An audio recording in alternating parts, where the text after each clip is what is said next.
Halo teman-teman, berjumpa kembali bersama saya di channel Kang Angga. Di video sebelumnya, kita sudah membahas mengenai pengertian dan dasar-dasar saham.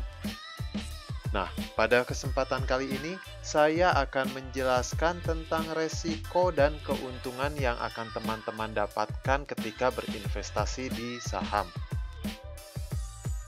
Saham merupakan salah satu instrumen investasi yang menjanjikan keuntungan besar.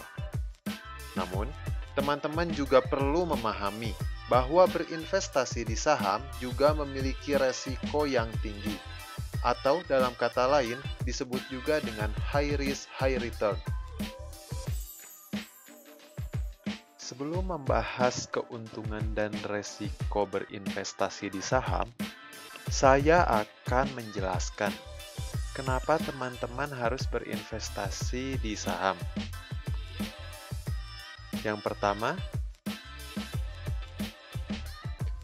ketika teman-teman berinvestasi di saham suatu perusahaan, teman-teman tidak usah pusing lagi memikirkan bagaimana menjalankan dan mengelola bisnisnya atau perusahaannya. Kemudian, perusahaan yang terdaftar memiliki nilai aset yang jelas dan transparan, serta bisa dicek langsung laporan keuangannya yang terdapat di website idx.co.id atau website perusahaan seperti yang saya lakukan berikut ini.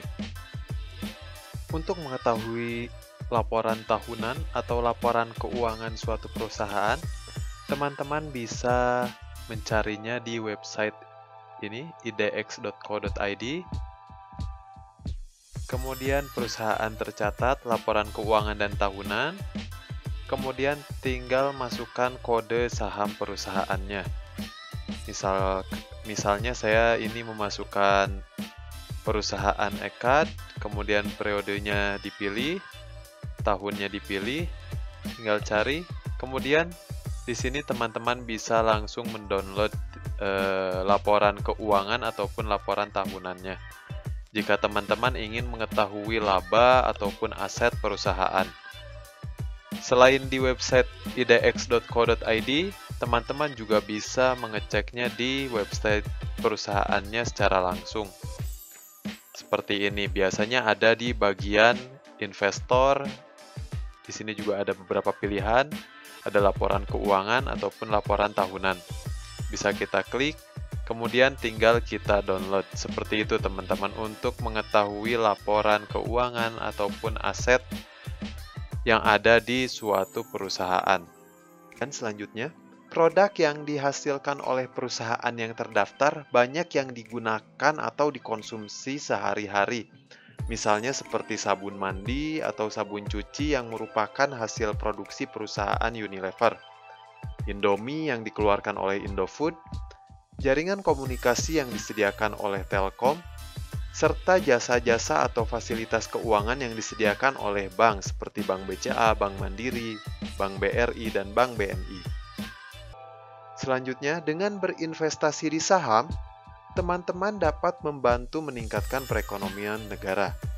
Dan yang terakhir, jika dibandingkan, return atau hasil yang didapatkan dengan berinvestasi saham lebih besar jika dibandingkan dengan instrumen investasi yang lain, seperti yang dapat dilihat oleh teman-teman pada gambar berikut ini.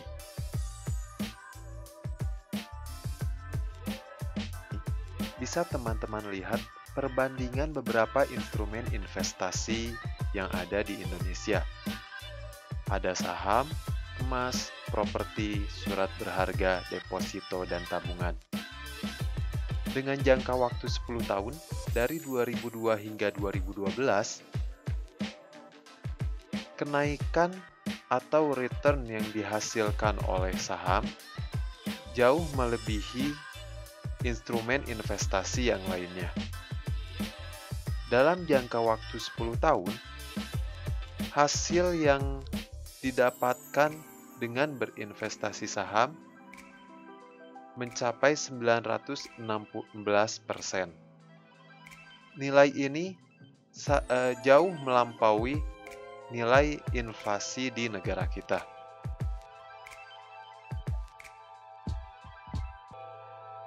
Beberapa keuntungan yang akan teman-teman dapatkan ketika teman-teman rutin berinvestasi atau menabung saham. Yang pertama adalah capital gain. Capital gain merupakan keuntungan yang diperoleh dari naiknya harga saham yang kita beli. Capital gain terbentuk dengan adanya aktivitas perdagangan jual dan beli saham di pasar sekunder. Misalnya kita sebagai investor tahun ini membeli saham perusahaan A dengan harga per lembar sahamnya Rp3.000. Kemudian pada tahun depannya kita menjual dengan harga Rp3.500 per lembar saham. Maka kita sebagai investor mendapatkan capital gain sebesar Rp500 per lembar saham. Jadi secara singkatnya, capital gain yaitu selisih positif yang kita dapatkan dari hasil menjual saham kita. Keuntungan yang kedua yaitu dividen. Dividen merupakan laba perusahaan yang dibagikan kepada pemegang saham. Dividen baru akan dibagikan setelah mendapatkan persetujuan dari para pemegang saham dalam Rapat Umum Pemegang Saham atau RUPS. Beberapa emiten atau perusahaan tidak membagikan dividen kepada seluruh pemegang saham. Hanya investor yang telah menjadi pemegang saham dalam periode tertentu saja yang berhak mendapatkan dividen. Dividen yang dibagikan bisa berupa dividen tunai, yang artinya tiap pemegang saham mendapatkan uang tunai, dan bisa juga dalam bentuk dividen saham, yaitu bila dividen saham yang dilakukan maka seorang investor akan mendapatkan penambahan kepemilikan saham.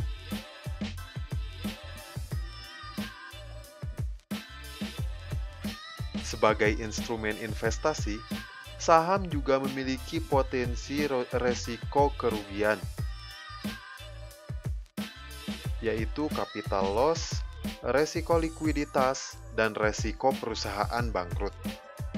Capital loss merupakan kebalikan dari capital gain, yaitu suatu kondisi di mana investor menjual saham lebih rendah dari harga belinya. Misalnya, kita membeli saham perusahaan B di harga Rp2.000 pada tahun ini. Kemudian, karena perusahaan tersebut kinerjanya memburuk, pada tahun depan kita menjual saham perusahaan tersebut dengan harga Rp1.500 per lembar. Dari situ, kita sebagai investor mendapatkan kerugian capital loss sebesar Rp500 per lembar. Lalu resiko kerugian investasi saham lainnya yaitu resiko likuidasi. Satu hal yang paling ditakuti investor adalah perusahaan di mana mereka yang memiliki sahamnya dinyatakan bangkrut atau perusahaan tersebut dibubarkan. Kondisi ini merupakan kondisi terberat, resiko terberat yang dihadapi pemegang saham atau investor. Oleh sebab itu, para investor yang hendak membeli saham atau telah memiliki saham suatu perusahaan harus secara rutin mengikuti perkembangan perusahaan tersebut agar terhindar dari resiko kerugian ini.